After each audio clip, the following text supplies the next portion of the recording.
Shilpa Pawani, the chairperson of the Women Members Empowerment Subcommittee of the Muscat chapter, and I will be the host for the evening. Let me begin with expressing our sincere gratitude to His Majesty Haitham bin Tariq, our sponsors CBFS, our corporate sponsors and corporate members. It gives me immense pleasure to welcome you to one of the flagship events to be conducted by the Women Members Empowerment Subcommittee of the chapter this year. Our coveted Omani Women's Day Award ceremony and the leadership talk on leading at your best by taming your dragons. The Women Members Empowerment Subcommittee was formed with a mission of formulating and implementing plans, policies, and measures for the empowerment of the women members. We hope to achieve these objectives by conducting various skill-building programs. We have successfully conducted many I Am Remarkable workshops, not only for our members, but also for corporates. Let us start by showing our patriotic fervor by playing the national anthem of Oman first, then the national anthem of India, followed by the ICAI motto song.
जनगण मन अधिनायक जय हे भारत भाग्य विधाता पंजाब सिंध गुजरात मराठा द्राविड़ उत्कल बंगा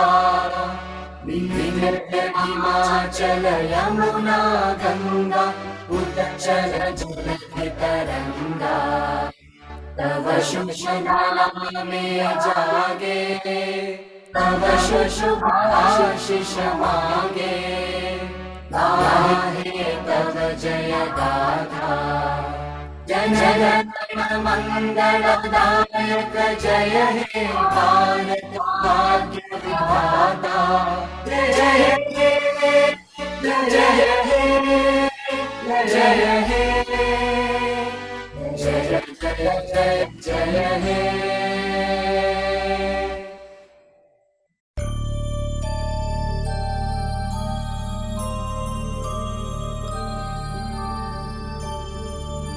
य एष सुप्तेषु जागृति य एष सुप्तेषु जागृति कामं कामं कामं कामपुरुषो पुरुषो निर्मिमाणः निर्मिमाणः तदेव शुक्रं तदेव शुक्रं तद देवामृतमुच्यते तस्मिन् लोकः शतः सर्वे तदूनात्यति कश्चन एतद्द्वैता एतद्द्वैता एतद्द्वैता एतद्द्वैता एतद्द्वैता एतद्द्वैता.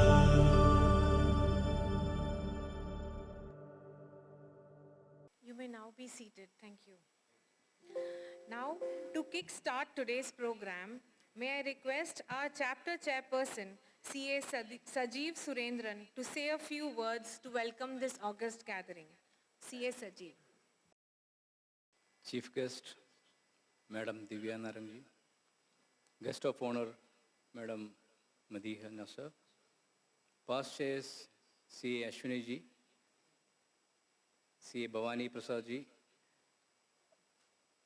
PR Subramaniam, Dr.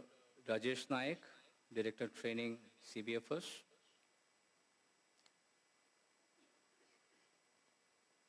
Mr. Fatik El Balushi, CFO, Omani Women, members, guests, and the last not least, the award winners for the day, Women Leaders of Oman. ICA, we welcome on behalf of the Managing Committee of Muscat Chapter of ICA, we welcome you to the event on leadership and award celebration, award giving ceremony. ICA Muscat Chapter always take new initiatives to support the members, students, and local community to empower the education and the professional enrichment in the country. The chapter here for the last 15 years, with the great support of the past chairs, Muscat managing committees, and the members of the chapter, we are doing a continuous education programs every month, 2 to 3 programs every month, international conference, so many other initiatives to support the members and the local community. The latest initiative in this series is today we are witnessing for the first time, we are giving the award to the Omani Women Leaders, which we have selected from the industry. Thank you so much, the MC, for the effort they have taken and the thought process which they brought in and successfully we are implementing. And also I take this opportunity to thank all the support from the senior members, past chairs, and even the industry leaders to make this happen. As I mentioned, we have taken many initiatives, some of the initiatives which I wish to highlight. The Omani CFO training program, which is in the process in coordination with the various ministries, which the members we are taking, the initiative to support the young Omani CFOs to take them to the next level. Also the accountants, you know, the graduation degree is not enough, only enough to take up the jobs, which we identified. In fact, the ministry identified the gap and they proposed to us to come forward and support the local community in that matter, and we have accepted. And the response from our members, it was a huge response. We got it from members, and which we are coming up with the program to support the local accountants. Couple of more announcements on the chapter side. As you know, the World Congress of Accountants is happening on 18th to 21st of November 2022 in Bombay. So the chapter is giving the support to attend in large numbers, and we have circulated the communication to all the members. And also the international conference. Every year we conduct an international conference. Last 2 years, due to pandemic, we could not do a physical event. After 2 years, we are coming up with the physical event which is going to be happened in Crown Plaza on 9th and 10th of December 2022. We expect a very good event with a large number of attendees from Oman and from across the region. I wish to get maximum support from the members, the local community, and the corporates to make this happen as a grand success. With this, once again, I wish a very happy Women's Day, Omani Women's Day. I apologize again, once again, I missed the speaker for the day, Dr. Lee. Extremely sorry for that. I take this opportunity to welcome Dr. Lee because I was so excited to see so many award winners. Extremely sorry for that. Thank you so much. All the best. Thank you. May I now request our chapter secretary, C.A. Gaurav, to come and introduce our beloved esteemed chief guest for the day. Good evening, everyone. Our chief guest of the day, Mrs. Divya Narang, is a trained teacher in both Montessori and IB curriculums. She has worked with schools around the globe for more than 10 years. Mrs. Narang is married to His Excellency Shri Amit Narang, Ambassador of India to the Sultanate of Oman. She has lived in different countries during his postings and has traveled extensively around the world. As part of the diplomatic life, Mrs. Narang has been actively involved in social and cultural activities. Short, but it has a lot of in-depth into it in so far whatever Mrs. Divya Narang has achieved in her life. With this, I welcome Mrs. Divya Narang to come on the podium, and I request CA Sangeeta Suresh to accompany her on the stage.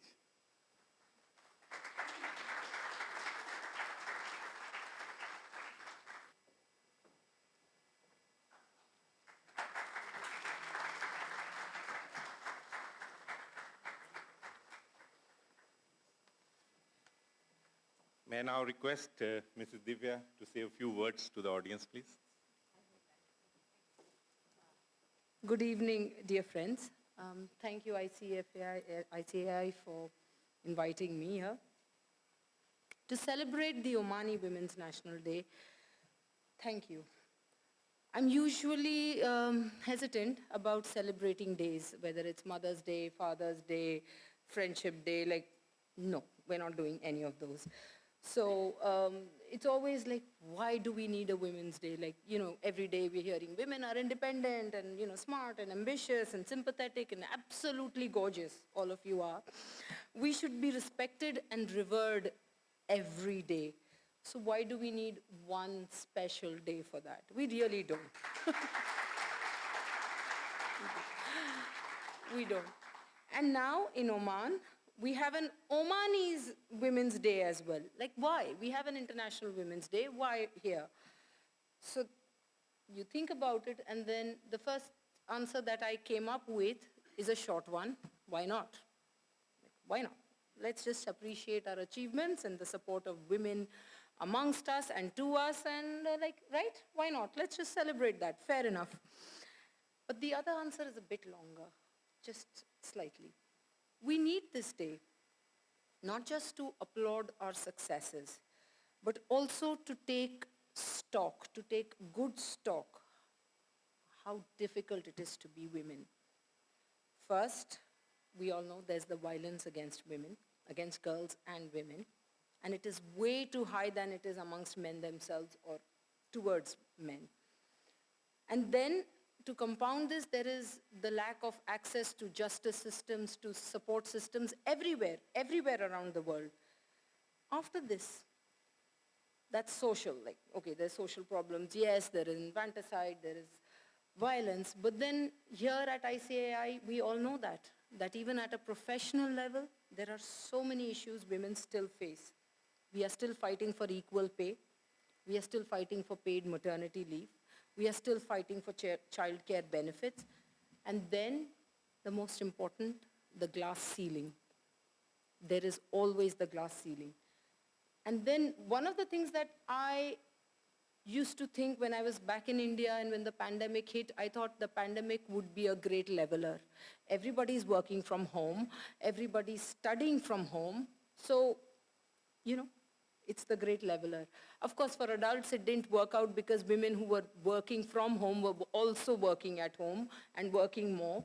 But the tragedy was that for children, for girls, especially in low-income households, they didn't have access to technology. They did not have access to the tools, the devices themselves. And guess what? It's always the girls who make the sacrifice. So yes, the long answer is we need a Women's Day. And one of the best things about Oman is that it gives freedom to women. There are women in the government. There are professionals here. Some of the leading business houses here are run by women. There is, I know Abhi, one of them. And of course, even the women who are here, who are homemakers, have rights and are respected. And I love the fact that the Omani government recognizes that women need further empowerment and recognition, and that's why it has its own Omani Women's Day. I want to congratulate ICAI also for taking this opportunity and celebrating the successes of women in this fabulous group and for celebrating them. These are the women that little girls in society will look up to. Yes, they look up to Oprah and, whoever, Rihanna and whoever, but these are the people the little girls meet every day, all of you. And these are the women here who, with their hard work, take care of their homes and their professional careers are soaring. So you are really role models. Let's all applaud all these wonderful women here. It is definitely a pleasure. Happy Women's Day, everyone. Thank you. Thank you so much, Divyaji, for your thought-provoking and inspiring words. May I now request our treasurer, C.A. Digan Pandya, to please come up on stage and introduce our guest of honor, Ms. Madiha Al-Shibani. Good evening, everyone, and happy Women's Day to all of you. On behalf of ICI Muscat chapter, I would like to introduce today's guest of honor, Ms. Madiha Nasir Al-Sibani. Worked as an auditor in several departments related to auditing commercial and industrial government companies and public authorities and institutions in the state audit institution since 2003. She holds a degree in accounting from Sultan Qaboos University in Oman and an MBA from the Coventry University. In 2021, she was appointed as the Director of Audit Standards Department. She represented SAI in number of international committees linked to auditing organizations like INTO SAI and Arab OSIA and in the GCC. She is married and has 3 daughters and enjoys hiking, painting and reading. May I please welcome on stage Ms. Nadiha. بسم الله الرحمن الرحيم. السلام عليكم ورحمة الله وبركاته. It's my pleasure to be a guest of honor of the event of Omani Women's Day, hosted by Muscat chapter of Institute of Chartered Accountant of India to celebrate women of Oman. A day dedicated to showcase and remind the world of Omani women contribution in development under the wise leadership of His Majesty Sultan Haytham bin Tariq, achieving Oman 2040 vision.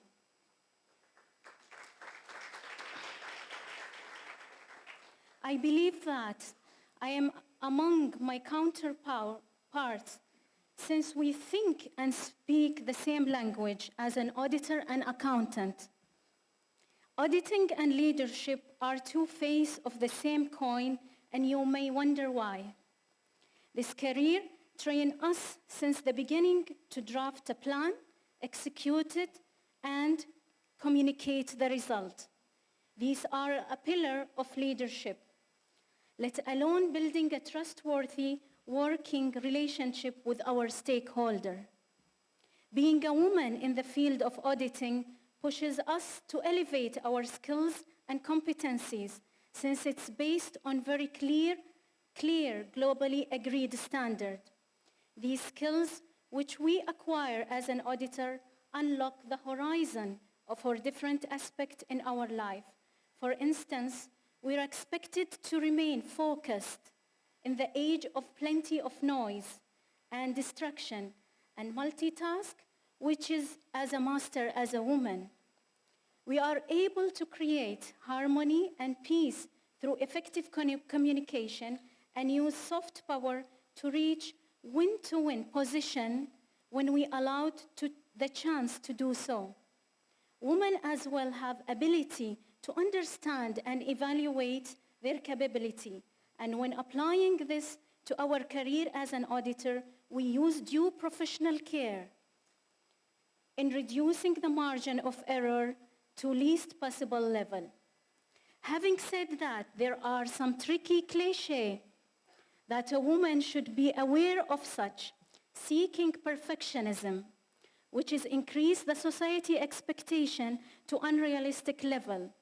Judging by achievement can lead to toxic productivity, which is only celebrated by the outcome and not by the way it is achieved. The denial of asking help and support, which lead to hiding pain for prolonged period and eventually result in higher level of stress. And for the sake of preserving the traditional image of good, nice woman, we can tend to remain silent and not stating our opinion. All of these practice subconsciously practiced by women and me as well, and sometimes. In this era, we are required to invest in supporting and assisting women not to fall in this trap. I would like to share an equation that I believe it helped me to navigate my through journey. It has plus, minus, and equal signs. The plus is to look for a role model who pushes you to elevate yourself constantly. The minus sign is continually to find a person to extend helping hand to assist him or her to achieve their targets. And the equal sign is to find a person on the same level to compete and push yourself to stay focused and share challenge with. Women in Oman have proven to be active contributors to our development, not only as a loving housewife and mothers, but even as an effective ambition career holder, and their achievement will remain as bright as a star in the sky. I am delighted that I had a chance to join you to share these remarks with and to celebrate the Omani Women's Day. Thank you. Thank you, ma'am. You are a true example of how empowered the Omani women are and an inspiration to the young generation. It's now time for the coveted award ceremony. Yatra naryastu pujante ramante tatra devata. This is a Sanskrit verse which means where women are honored, divinity blossoms there. Sultanate of Oman is one of the most progressive countries in the region in terms of encouraging women in the workplace. We are blessed to be living in this country where women and their contribution to the workplace, society and family is recognized with a special day in their honor. Every year, October 17th marks the Omani Women's Day. The ICI Muscat chapter considers the Omani women workforce to be a significant contributor to Oman's organizations and a key factor in their success. For these reasons, we had requested our members to nominate one Omani woman member of their organization who they believe need to be recognized with an award. Well, we are very happy to report that we had an overwhelming response to this, And this goes to prove that Omani women across the industries are indeed so valuable to their organizations. On behalf of the entire management committee and the CA chapter, and of course, everybody present here, I would like to extend my congratulations to the award winners. You are each incredible in your own way.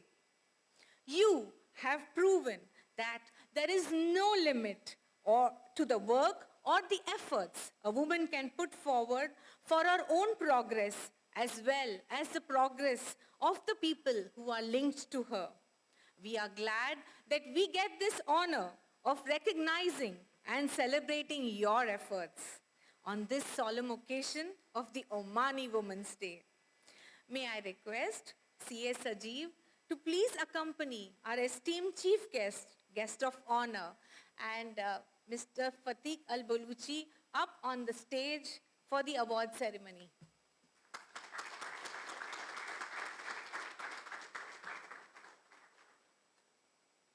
The awards are being called out in alphabetical order.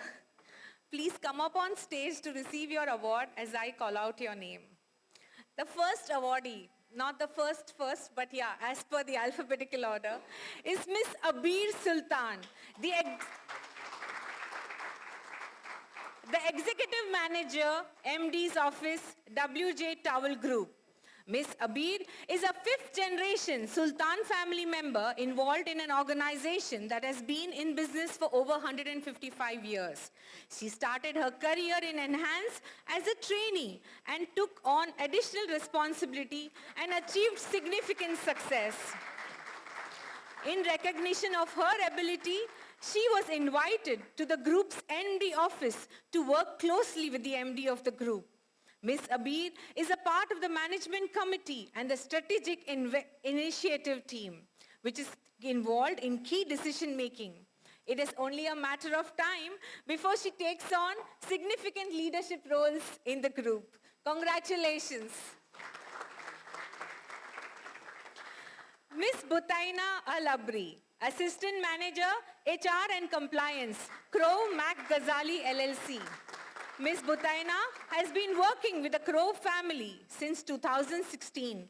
She is one of the integral parts of the firm and has contributed in many ways, like strengthening HR policies, bringing new Omanis into the firm, speaking on various workshops, and coordinating with authorities on legal matters. She is active in the Toastmasters and one of the strong Omani women in the organization, and is an inspiration for the other Omani workforce to grow and excel. Dr. Fatin Al-Zadzali, Head Learning and Development, Bank Dhofar. Dr. Fatin is a trainer and leader par excellence. She has previously addressed our members on various occasions. She has been a strong pillar of support for the chapter during her tenure at CBFS. Her hard work, dedication, and passion have propelled her up on the top at a very young age. She has training experience in behavioral skills and Islamic banking. She is an eminent speaker on Islamic banking at national and international levels. Ms. Faiza Musafir Al-Balushi, Group HR Head, Muscat Overseas Group. Ms. Faiza is working with the MOG Group since 1997 and has played an exemplary role in establishing group policies of HR and administration. She is instrumental in leading the Omanization drive and developing plans for fresh talent in versatile roles within the group entities. She has worked closely with the business heads on performance improvement initiatives of the group employees. Thank you. Ms. Fatma Al-Maimani, Head of Investment, Royal Oman Police Pension Fund. Ms. Fatma is the Head of Investment in one of the largest pension funds in Oman and is managing a diversified investment portfolio. She's also a board member in many companies and has a naturally outgoing, enthusiastic, and communicative leadership style. I guess she sends her regrets Is there someone from Royal Oman Pension Fund who can collect it on her behalf? Okay, we will reserve it for some other day. Miss Halima Al-Balushi, Associate Al-Sharif Auditing. Miss Halima is an associate with Al-Sharif Auditing. She handles Al-Sharif's correspondence with the tax authorities. Through her dedication and hard work, she has proven to be a crucial asset in handling tax and government licensing for the company. Throughout her tenure, she has been extremely adaptive towards client and office culture. Next we have Ms. Joka Salim Al-Numani, Regulatory Affair Pharmacist of Al-Farabi Pharmacy. Ms. Joka is a good team player and has added value to the sales team by achieving their business objectives. She's also actively involved in sourcing quality products, helping with the government tenders, establishing best practices, ISO certification process. She's seen as the next business leader to take the company's pharmacy and clinic business to the next level. Congratulations. Next we have Ms. Jumana Al-Hashmi. I don't think she's here either. So we will reserve her award to be given later, but I'll just mention about her. She is a dynamic, hard-working team player and highly motivated to work. She is always empowering her team members and encouraging them to excel in their strengths. She easily embraces change and innovation and is always open to new ideas and alternative ways of thinking. She is also a volunteer at the Oman Cancer Association, actively supporting and participating in all events and working hand in hand with the association. Can we have someone from Ahli Bank collected for her? Thank you.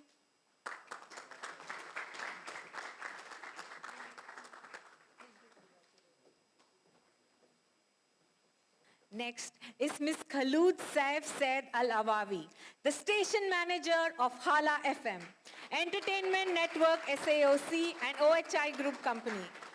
Ms. Khalood has been performing a significant role in the Hala FM radio station for over 15 years.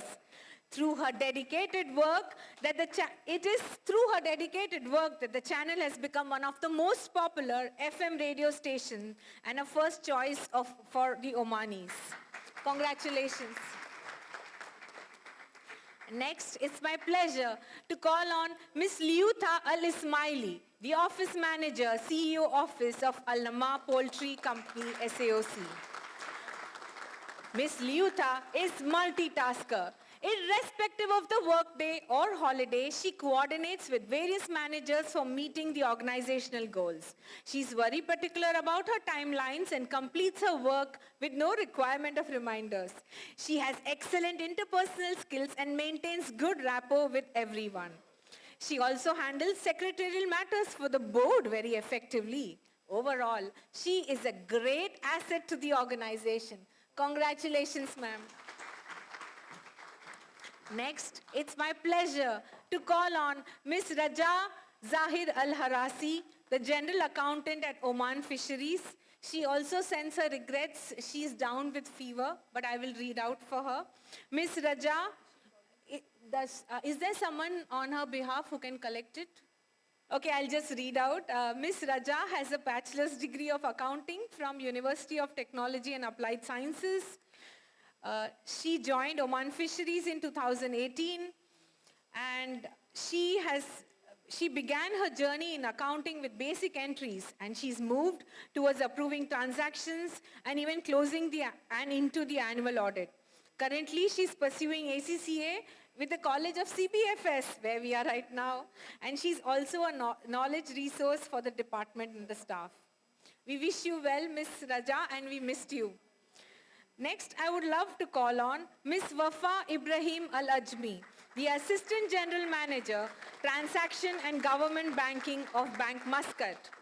Cutting-edge digital solutions are making a sea change of difference to the digital transformation of the government institutions. And as the Assistant General Manager, Transaction and Government Banking at Bank Muscat, Ms. Wafa is one of the young leaders identified by the bank to spearhead an important initiative and play an important role in the bank's overall responsibility to aid in Oman's digital transition. An experienced corporate banker, she is delighted and proud to play an active part in the Sultanate's digital transformation in line with the goals of Oman Vision. Congratulations, ma'am. I would like to call upon Ms. Wasan Badr Al-Malki, who is the founder of Thai Yard. Ms. Wasan is a graduate from Greenwich University, is a young businesswoman and a proud mother. She owns and runs multiple businesses and also focuses on sustainability. Beyond her business, her goal has been social welfare and women empowerment. Through her community page DIBS, she also supports the underprivileged. Her mission is to create a society where everyone is included and everyone has a sense of belonging. She strives for women empowerment and believes that there is no force more powerful than a woman determined to rise. Congratulations. I now call upon Ms. Zara Mohammed Zaman, Managing Director of the Al Zaman Group of Companies. She also sends her regrets. I would request someone from Al Zaman Group to please join us on stage to collect the award on her behalf. She holds a master's degree in international business from Royal Holloway University of London. Ms. Zahra Zaman is the CEO of Integrated Telecom Oman, a board member of Al Takamul Hospitality and Investment Company, and the chairperson of the BOD of the Majan Telecommunications. Her contribution to the Al Zaman Group include turning around various business verticals within the group into profitable businesses within a very short span of time. She's a people's manager, a problem solver, and a true leader. My congratulations to her. May I now request Mr. Fatiq Al-Baluchi to please give a small memento to our chief guest and guest of honor.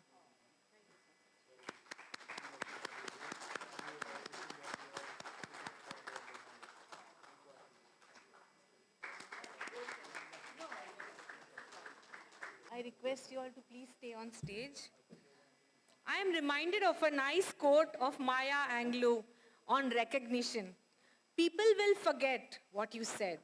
People will forget what you did.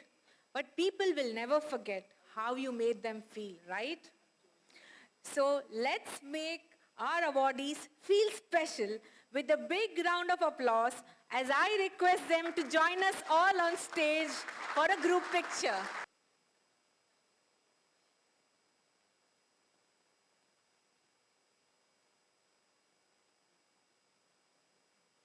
In the month of April 2022, the chapter had a very insightful online panel discussion on keeping pace with the digital change in finances.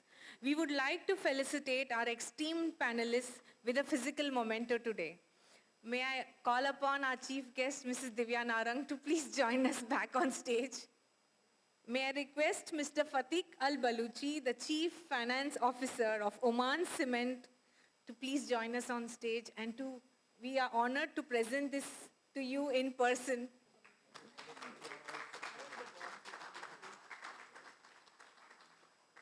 May I request CA Nat Vora, the Chief Finance Officer of Solar Wadi LLC, to join us on stage.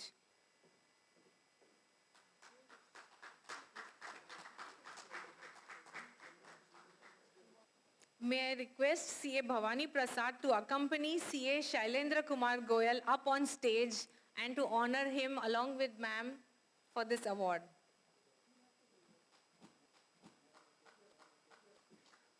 May I now request CA Vishal Goenka, Group Chief Finance Officer of Renaissance Services, to please join us on stage. And may I request our past chair, PRS Subramaniam, to please join us on stage for the picture and to honor us. Thank you, ma'am. One of the panelists was CA Ganesh Tangavel, the Chief Finance Officer of Bank Muscat. He sends his regrets he could not make it to the function today. Leadership skills. Leading at your best by taming your dragons. Leading today can be considered as a game of thrones, maintaining, ruling a modern day kingdom and its people with power, courage, and compassion. We look forward to learning from our speaker of the day, Dr. Lee, on how to lead our best by taming our dragons. May I request CA Sangeeta to please introduce her to the gathering. Hello, good evening everyone. It's my pleasure to introduce our speaker for today, Dr. Lee, Culture and Employee Experience Consultant and Executive Coach, Dr. Lee De Bruin. Dr. Lee is accomplished executive with 20 plus year of track record in successful strategic leadership, specifically in strategy, culture change, employee engagement, and executive coaching across a range of industries. During her time in the GCC region, she has been passionately committed to the improvement of organization and individual transformation and financial services, and has positively transformed companies, individuals across a range of industries, including finance services, telecommunication, oil and gas, construction, automotive, and logistics.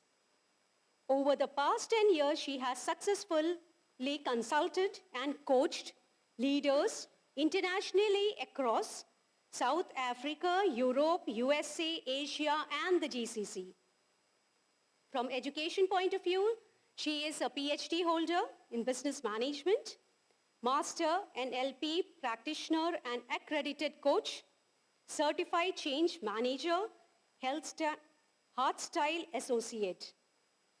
She is an author of 6 international papers published in top-tier journals on internal marketing and employee engagement and experience. With this few words, I would request Dr. Lee to kindly address the audience. Thank you, CA Sangeeta. May I request CA Avshan Patel to please come up on stage and welcome our speaker with a bouquet of flowers.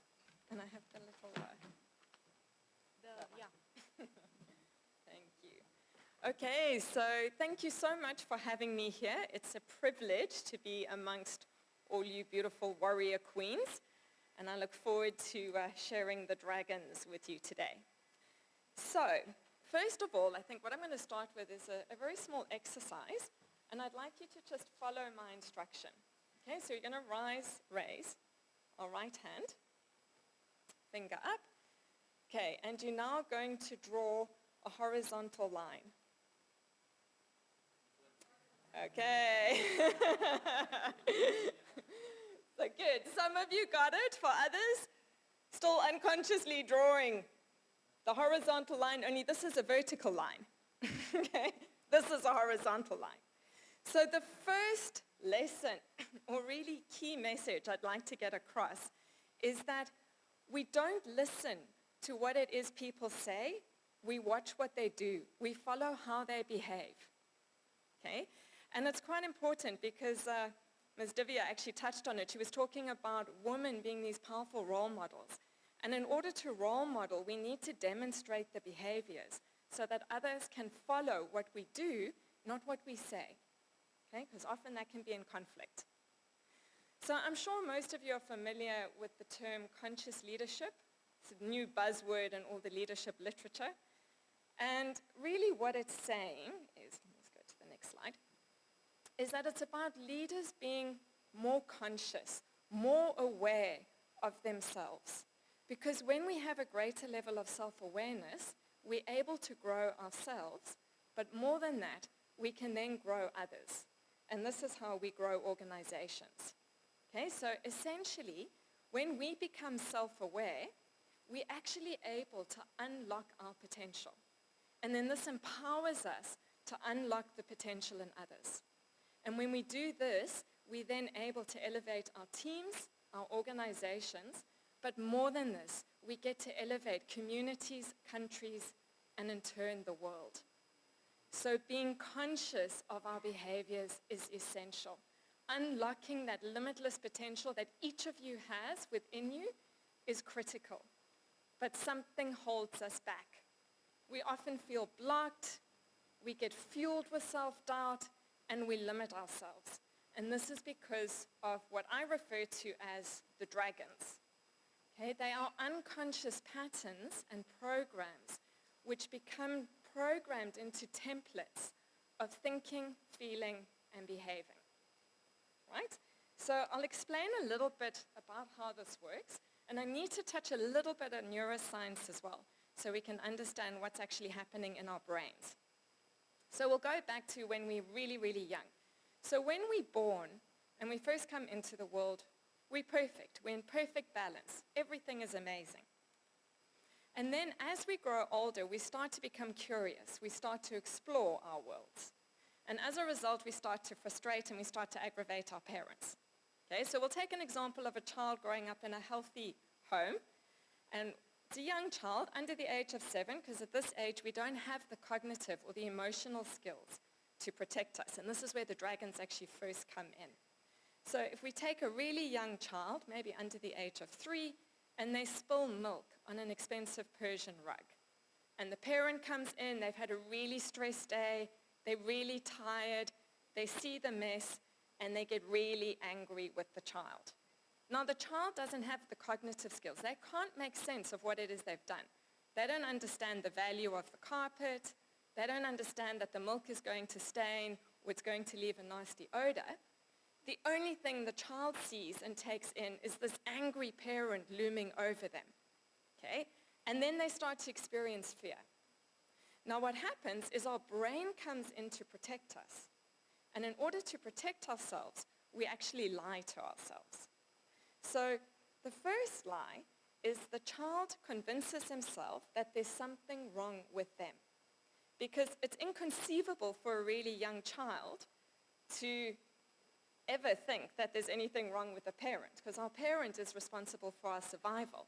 So if we had to acknowledge that they're not in a good state or they're not managing their emotions, that would be really scary for the child because it puts our survival at risk. So we lie to ourselves. We tell ourselves that we are the problem. Okay, so the child starts to think, there's something wrong with me. There's something wrong with me. Okay? And this gets repeated again and again and again. And then it translates into, I'm not good enough, I'm not worthy. Okay? And it's going to be repeated because we're going to continue to make mistakes, explore our worlds, and we're going to aggravate our parents. But every time we think the thought, I'm not good enough, or there's something wrong with me, we then start to feel our thoughts. So we now trigger the emotions. So now we start to feel the shame, the panic, the fear, the disappointment, whatever that is. And then what happens is we start to act in accordance with those emotions. Okay? We don't like the emotions. We want to move away from them because, again, our brain is designed to protect us, move us towards pleasure and away from pain. So we develop defense mechanisms. Okay? We may go into avoidance. We may become offensive. There's various defense mechanisms that we would develop in order to protect us. But what happens is that we think a certain thought, then it triggers a certain emotion, and then we behave in a certain way. And because we're repeating this again and again and again and again, it then gets stored as an unconscious pattern, or what I refer to as this template of thinking, feeling, and behaving. And we are completely oblivious to these patterns and templates because we hardly ever challenge our thinking. How many times when you're triggered in a certain situation do you actually consciously bring awareness to what's actually happening and how you'd like to behave in that situation? We don't. We just allow the dragons to take over and direct our thinking and our lives. And as a result, we'll never become who we need to be. We'll never step into greatness. Okay? So what do I mean exactly by the dragons? So the dragons are our unconscious fear patterns that we develop in early childhood, as I mentioned, it's under the age of 7, and then it's the defense mechanisms that we develop in order to protect ourselves from these irrational fears. But they keep us locked into these templates of thinking, feeling, and behaving. Their sole purpose is to keep us playing small. They want to keep us captive in their dark cave. And as long as we're playing small, we're limiting our potential. We'll never be who we could truly be. Okay? And with each and every one of you is this greatness just waiting to be unleashed, wanting to come out. And once we have an awareness of the dragons, it's already 70% of the journey. Okay, so there's actually 7 dragons. I'm not going to have time in this presentation to go through all the dragons. So what I did is I chose the top 3 dragons that I generally see in leaders. And one in particular that really kind of haunts the more analytically minded people. So you may find that many of you actually resonate with this one particular dragon. All right. What I did say to Shilpa and the team is, as a gift for you, what I'll do is I'll share the questionnaire with Shilpa, with all the dragons. She can then distribute it to you. If you'd like to complete the questionnaire and then send me an email letting me know, you can actually give me your 2 top dragons. One will be your alpha dragon, the other's a backup dragon.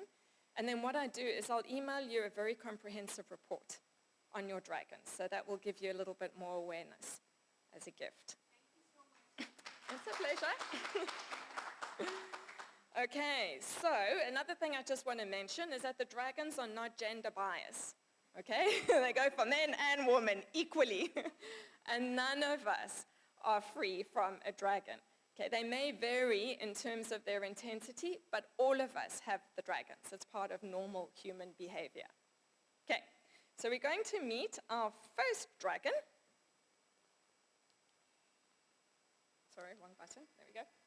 Our first dragon, so introducing the imposter dragon. Now, each dragon has its own dominant fear, and then its own defense mechanism in order to protect itself from that fear. So the dominant fear behind this dragon is a fear of being ignored or rejected. Okay, so deep down, this is what we're fearing. And then we're trying to guard ourselves against this. But the challenge is, as long as the dragons remain in play, our worst fear becomes a self-fulfilling prophecy. Okay, so we need to become aware of these dragons. So, before I go into the lies, just a little bit in terms of this dragon. So people who are captive to the imposter dragon, they tend to be quite aloof and distant. So they can come across as very confident, even arrogant. Okay, I refer to them as the swans on the lake because they kind of glide along the lake. They look really confident. They look like they have everything together. But underneath the water, they're flapping erratically. They often feel very out of control. They're extremely self-conscious. They're extremely self-critical. And they're shy. And they fear being humiliated. Okay?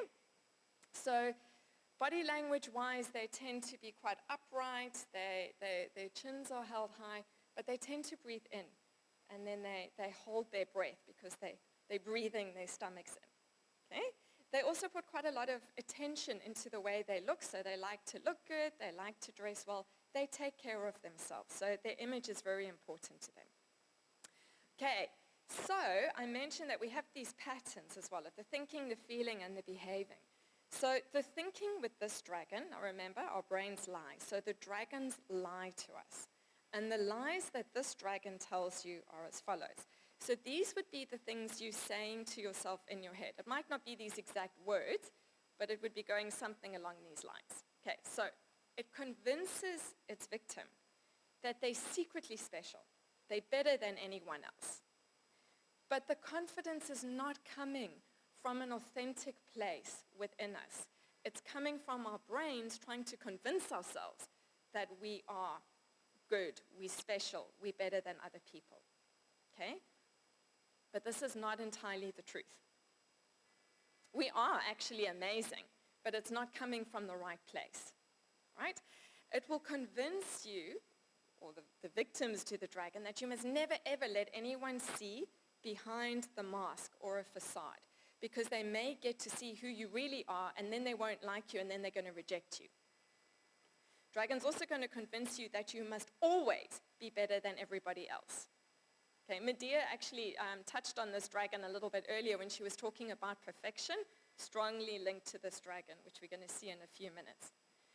Then the dragon will also convince you that if you show any of your weaknesses, it's going to be disastrous.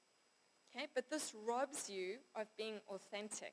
And leadership today, the two core pillars are authenticity and compassion. All right? It will also convince its victims that they need to exaggerate their strengths and their successes and their specialness and diminish the strengths of others. So often, people who are captive to this dragon resort to sarcasm as a way to tear other people down. They're also striving to be perfect. And then it will draw attention to the weaknesses and failings of others while denying their strengths and weaknesses. So the idea is they always have to be better than everybody else, look better, because then it's going to make them feel good. Okay, so the dominant patterns that we see with this dragon and the defense mechanisms it uses. So the key defense mechanism is a mask. It's a facade. The person likes to hide behind the mask. They don't want anyone to see who they really are. They tend to have very, very few friends, often not more than 3 real friends, who they're comfortable to share their real self with. And then they tend to have many, many, many acquaintances, many different groups of friends. And they can hop from one group to the other, but they're like chameleons. They'll adapt their personality depending on what group they're with. So they know what impresses people, and then they become that when they're with that group of people. But it drains them of energy because they're not their real, authentic selves. They often use denial, suppression, and false positivity. So when things are not going well, they won't say, it's not going well, this is the problem. They deny it. It's like, I'm fine, there's nothing wrong, I'm fine. And then they suppress those emotions, okay? There's a lot of science today that shows that suppression of emotions is far more risky, especially for heart disease, than actually experiencing a lot of negative emotion. So we don't want to be suppressing emotion. We need to be releasing it. They strive to be perfect.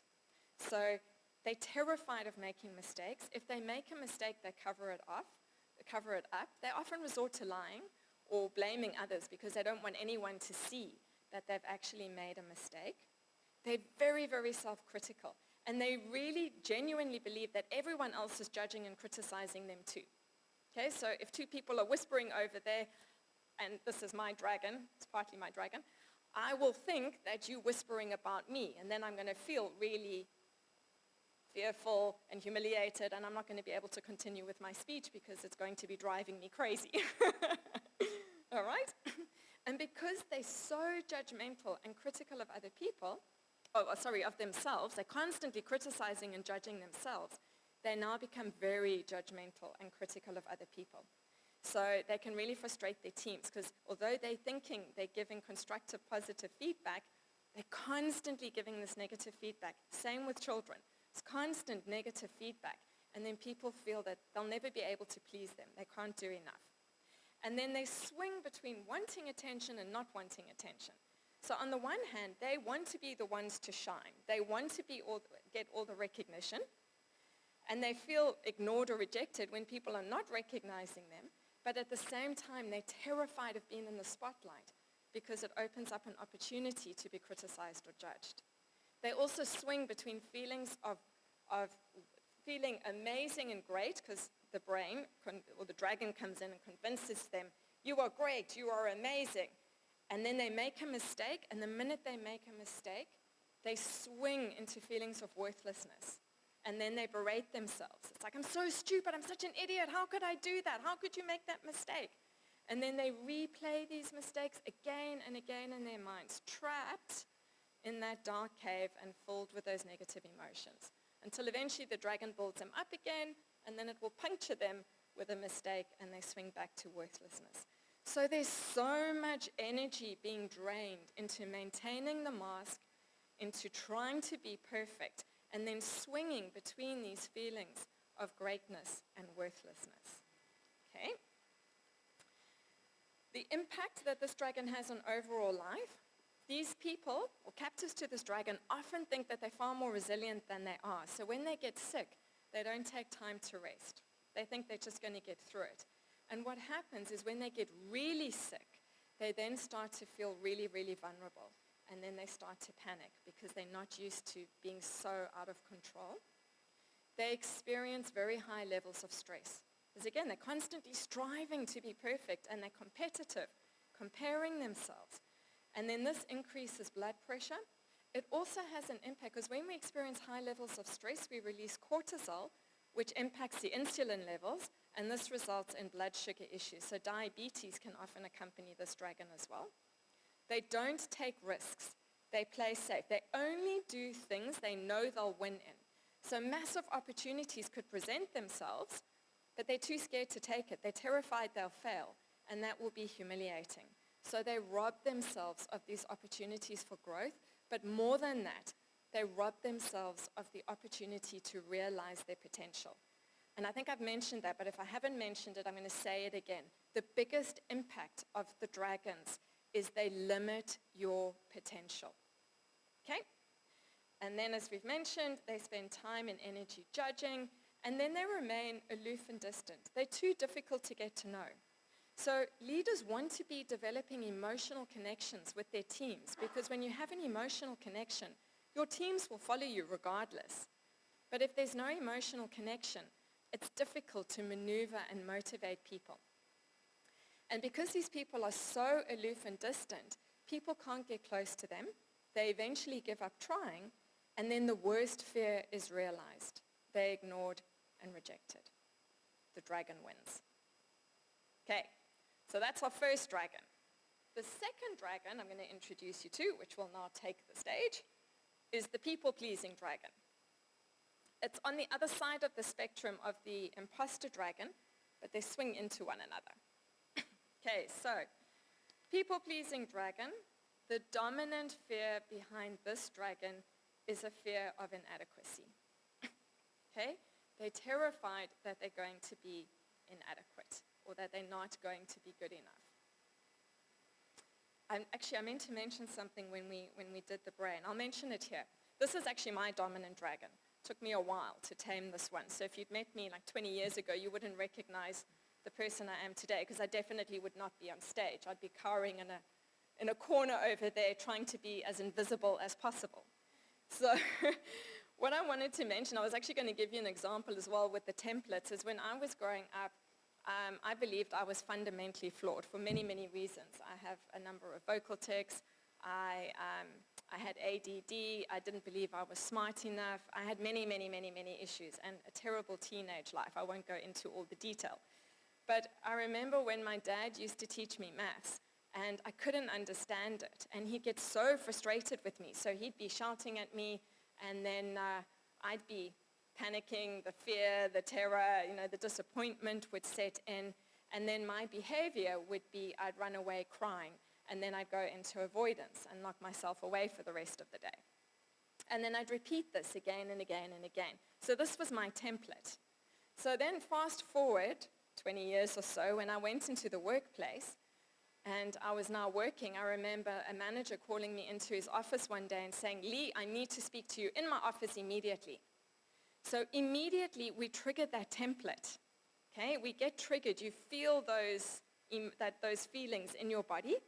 And then what happens is we now go into our memories. We actually trigger our limbic brain. And I'm just going to go back to the brain thing, because I just want to mention this.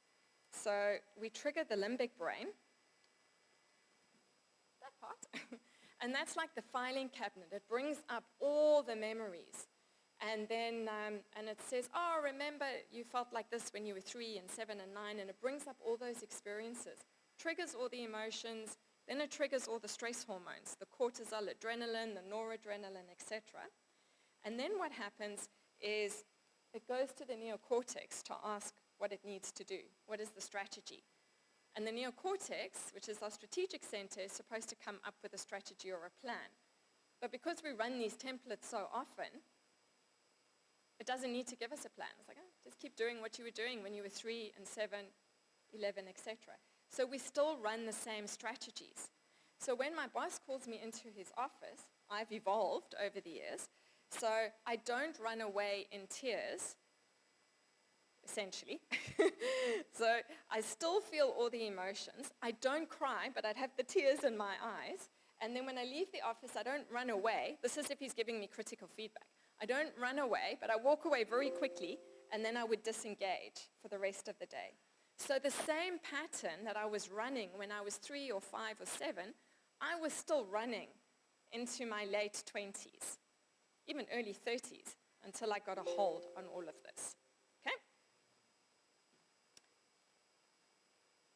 All right, we're good. Okay, so just going back, I just want to mention, because that pattern is key. So the pattern with me, so the fear was the inadequacy. Okay? Then the lies that this dragon, I want to just mention something with this dragon as well. This dragon moves into the other dragon. Imposter goes into self-promoting behavior. This dragon goes into self-protective behavior. So captives to this dragon often have the self-protective language. So often their signature move is one hand over the solar plexus, the other hand either over the throat or over the mouth. Okay? And then you'll see, physically, yeah, you can pick up the dragons physically in body language. Yeah. So they're more protective. Their shoulders, you notice my signature move is this. Still have it today. And even body language, their shoulders are more droopy. It's almost like they're protecting their hearts. Okay, so they don't look as confident as the rest of everybody else. You know, you can kind of see they come across as less confident, even with their body language. Okay? So the lies this dragon tells is, I'm not good enough. Okay, so it will be whispering to you, you're not good enough. You're a failure. You can't do it. It will be saying things like, even before I try, I know I'm going to fail, so there's no point. I'm not even going to bother trying. And at least I'll always be right about one thing, my inadequacy. I don't have anything of value to offer. I actually don't belong here. Okay? So that's what we're saying to ourselves, which are the lies.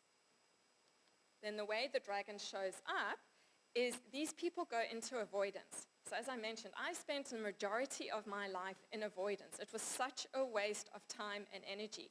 And all that lost potential makes me so sad today, but that was the way it is. So they stay in avoidance. They don't try new things because, again, the dragons are trying to protect us from pain. So by trying anything new, we may fail. And if we fail, it could result in disappointment, which is going to result in pain. So the dragon's like, don't ever do that. Just stay in the dark cave, captive, playing small, do nothing. Then you save. Okay? This dragon uses laziness and sleep as a defense mechanism. So often when we're feeling really stressed and we're captive to this dragon, we just want to go away and sleep. We'll hibernate from the world. We lock ourselves off and we shut everybody out. We won't answer messages. We won't connect. We just want to lock ourselves away. And what it also does is it blocks our inspiration, because sometimes we may have a really great idea, because inside of us you also have your authentic voice. This is your true power, your majestic self trying to come through. And every now and then it gives us this inspirational idea and we get excited and we think, yay, I'm going to do this. And then the dragon comes in and it blocks with laziness. And we'll suddenly think, oh, I can't. It's going to take too much energy to do that. I can't even think about doing that. Oh, it's going to drain me. And then we go and distract ourselves with Netflix or social media, and we never think about that brilliant idea again. Or it just stays there on a piece of paper, and we think one day, I'll get to it. But we'll never get to it because the dragon will never allow us to actually get to it. The other defense mechanism this dragon uses is apologizing. They apologize up front for their incompetencies. So before they do something, they are warning people that they're not going to do it well. So they'll be saying things like, I'm going to do this report, but I haven't done anything like this before, so I'm probably not going to do it really well, but I'm going to try my best. Okay? They may think that they're being humble or authentic, but they're actually communicating incompetencies. And then what happens is these people often get overlooked for promotions or for great opportunities because other people are perceiving them to be incompetent. Another key thing with this dragon is their breathing. They have very, very shallow breathing. And this is because breath gives us presence. And people who are captive to this dragon want to be invisible.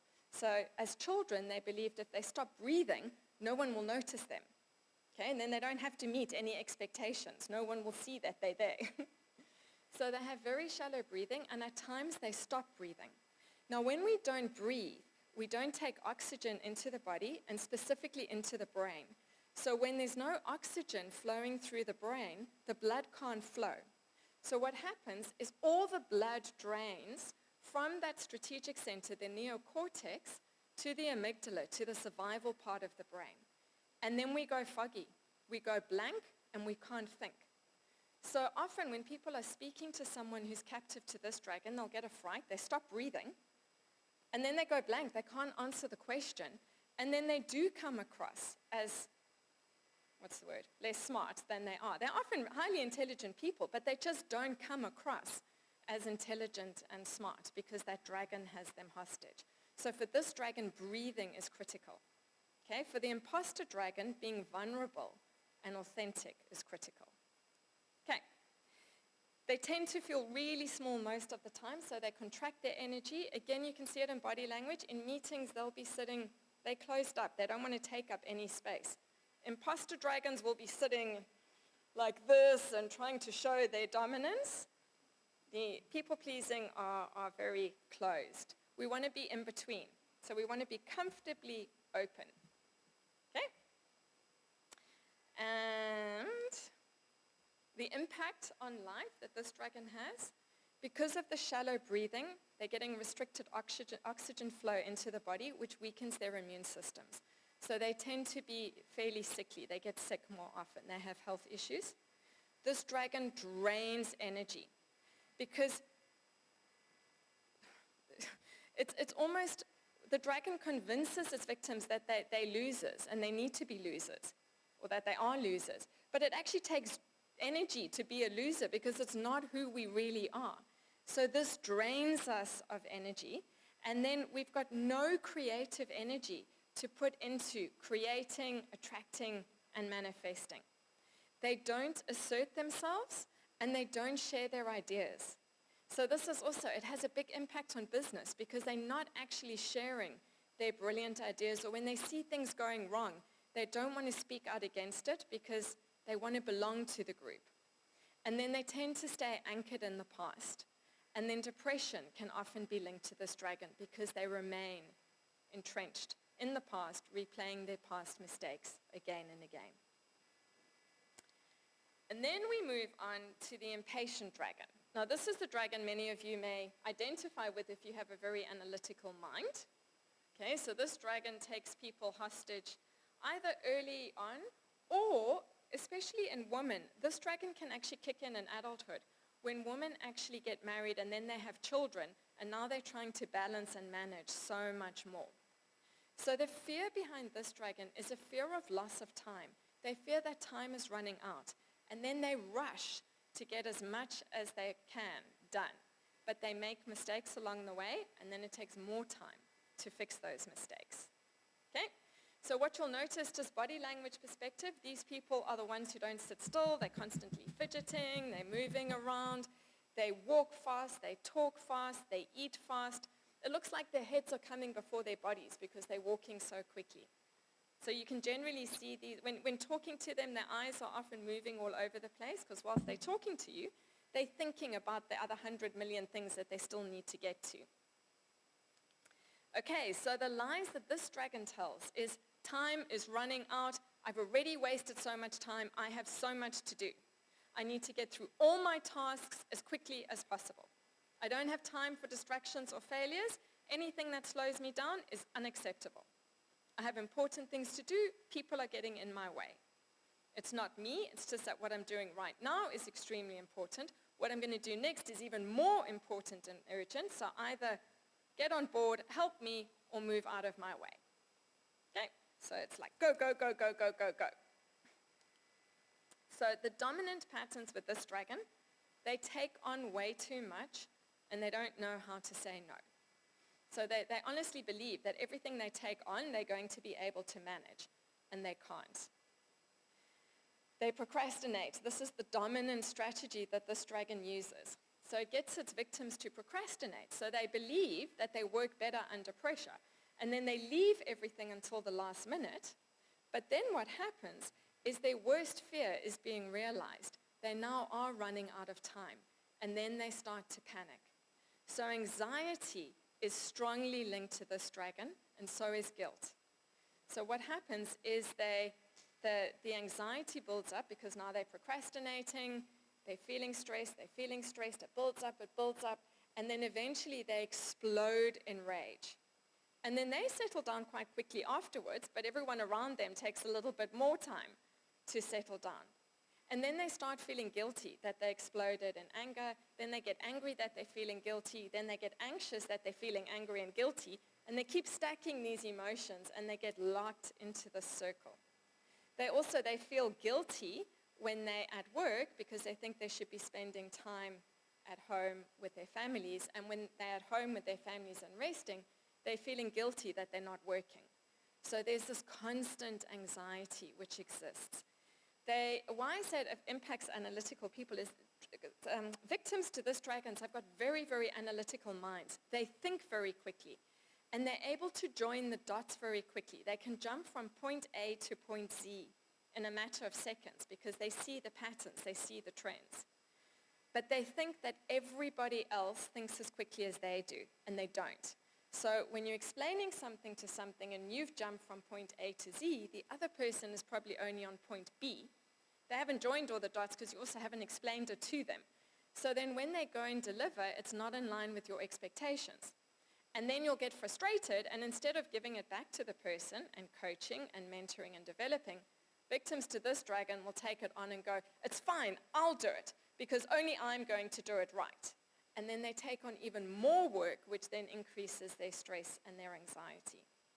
They also tend to be unreliable. And I've seen many of my leaders will have like 3 meetings blocked at the same time, and they honestly believe they're going to get to all 3 meetings, or they'll manage it as and when they get there. But it means they're either rocking up to meetings late, or they don't rock up at all. And then this drives more feelings of guilt and anxiety. They don't like to delegate, they like to control.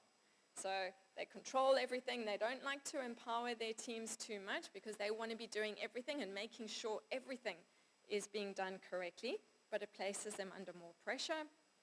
We've discussed the rage. And then fear of death, interestingly, is also linked to this dragon. Even if not their own death, they actually start to fear their family's deaths. Okay, so the impact this one has on life. Okay, they experience very high levels of stress, and the stress they experience has an impact on the entire body, but in particular the vascular system. So it really affects their heart. They're prone to heart disease, and if they're not careful in later life, it could result in heart attacks. Chronic fatigue syndrome, also associated with this dragon. They take on way too much. They don't have enough time to get everything done. They burn themselves out. They don't rest. So they're trying to, they don't take time out. They don't like vacations. They want to keep working, but because they're not resting, their bodies don't get a chance to repair themselves. They often go to bed really, really late as well, so they're not getting sufficient sleep. And then they do everything too quickly. So while they're doing everything quickly, they either injure themselves or they break things. And then when they injure themselves, they don't take the required time to rest and mend themselves. They're already on the move, which then creates further injury and problems. They're actually in too much of a great hurry to actually produce anything great. These people are visionary. They actually have these amazing minds. Out of all the dragons, this one indicates that their minds are incredible, but they don't use it because they're rushing to do everything, that they don't produce great quality, and they have these visionary ideas, but they don't have the patience to take these ideas to completion. So they start things, but they don't finish things. And then they rush, as we've mentioned, they're controlling too tightly, but it also impacts their teams because they create a very rushed and stressed environment at work. Okay, so these people are quite difficult to work for sometimes. Okay, so how do we take down the dragons? Again, there's many strategies I could share with you. I'm only going to share 3. And before we get there, the big reveal as well is that we are not our dragons. It's not who we are. Okay, this is not who we are at our core. These are just the defense mechanisms that we've learned along the way. And we often think this is who we are, but it's not.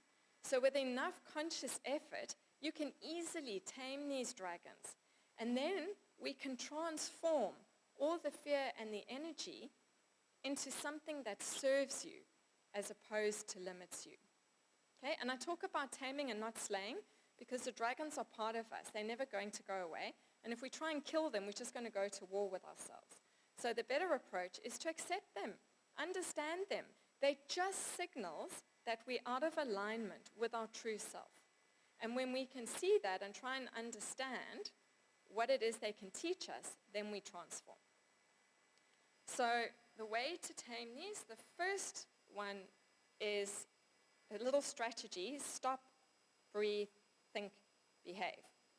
I think it was Medea put it into a formula. So it's stop plus breathe plus think equals behavior. Okay? So when you're feeling triggered, and you know when you're triggered, those emotions, the anxiety, the fear, the panic is coming in, your body's getting tense. So when you're feeling triggered, tell yourself immediately, the dragon's in play. Make it humorous. I give my dragons names. And then I'll laugh. I'll go, it's the inadequate dragon trying to trip me up again. Or it's Bozo, but he's not going to win this round. So make it humorous, but just acknowledge that the dragon is present. The thinking, any negative thinking, 95% of our negative thoughts are not true. They're lies. Okay? So just stop the thought or whatever's going on, recognize it's the dragon, breathe deeply because you need the oxygen to be coming into your blood so that you can actually move into your prefrontal cortex, and then think. Now, in a situation where you're triggered, you may not have the time to actually think and reflect. So in that situation, you still have the choice in terms of how you'd like to behave. So if you notice you're getting defensive or aggressive, or you're moving into avoidance or whatever it is you're doing, just stop yourself and think, what better behavior could I choose? And then in that moment, consciously choose a better behavior. And then when you have time, then come back and reflect. So think about what was happening in that situation. What triggered you in that situation? What were you thinking? And most of our thoughts are lies. Okay? We'll often say things like, oh, I'm such a failure, or I'm not as good as Shilpa.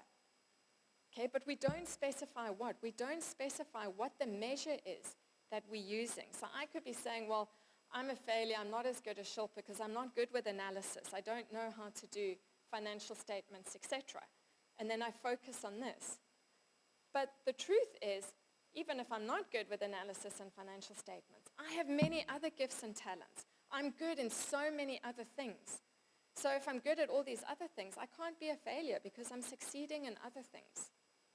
Okay, so we don't want to be focusing on the things we lack or the things we don't have. Focus on the things you do have, the things you're doing well. Just shift the focus away from what it is you're lacking to the things that you're doing well. And then treat these things as signals. Maybe there is opportunity for growth, but maybe it is just an outright lie. Okay, so challenge your thinking. So we still have a little bit of time, so I know we're going to run out of time. I'm going to do this exercise with you. 5 minutes. Okay, I only need 5. Okay, so we're going to do a little exercise. You do it with me. Okay, so it's mindfulness. So the first thing we're going to do is just focus on your breathing. You can close your eyes and just focus fully on your breath. Put all your attention on your breath. And notice how your breath moves in your body. Notice if you feel it in your stomach, maybe you feel it in your chest. Maybe even notice the temperature of your breath. But become fascinated with the way you breathe. Okay, then you're going to open your eyes and you're going to choose something to focus on. Okay, so look at an object and then place all your attention on that object. So see this object like you've never seen it before. Notice the color, the shape, the size, the texture. Become fascinated with what you see.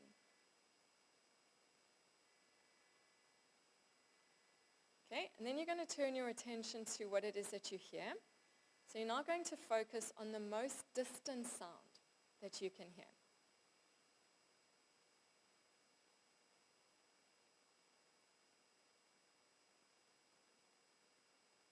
And then focusing on the closest sound that you can hear.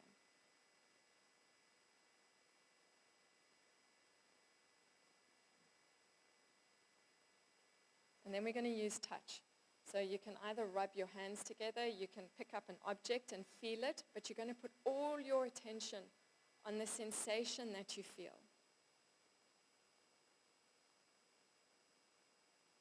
Okay? Good.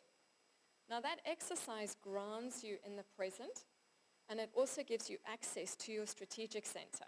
So when your dragons are in play, you're feeling triggered, you feel the anxiety, the fear, you can just do that exercise and it will break you free from those emotions, and it puts you back into the power zone where you have the power to choose your next thought, to choose your behavior.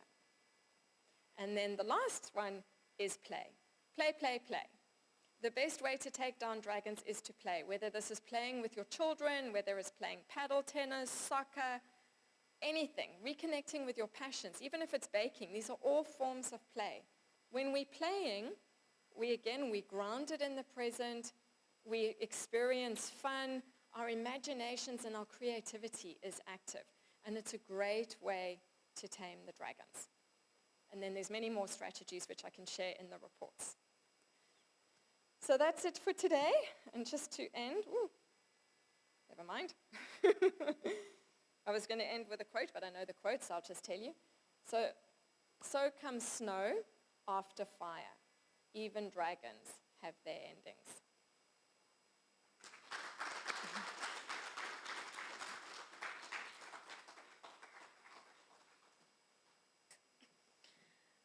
Dr. Lee, we thoroughly enjoyed your session, and I will go away with these 4 words: stop, breathe, think, and behave.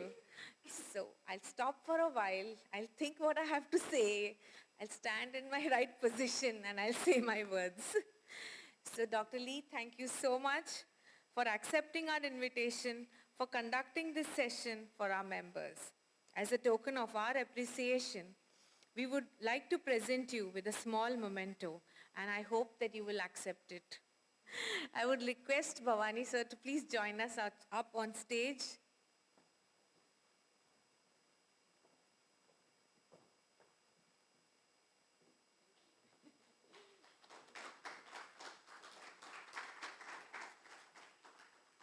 We will end the CP event with a formal vote of thanks. May I now request our Vice Chair, CA Jim Joseph, to please come up on stage for the vote of thanks. Good evening, ladies and gentlemen. First of all, Mabruk to all the Omani women who received the award today. Special thanks to Madam Divya Narang for being present today and gracing this event. Madam Madiha, thank you very much for your time. Thanks to all of you. Special thanks to Silpaji, who was running behind this show for the last 1 week. On behalf of everybody, I thank all of you for joining today. I hope all of you enjoyed the evening. And Madam Lay, thank you very much. It was a very insightful presentation. Thank you very much. Thank you. Good night.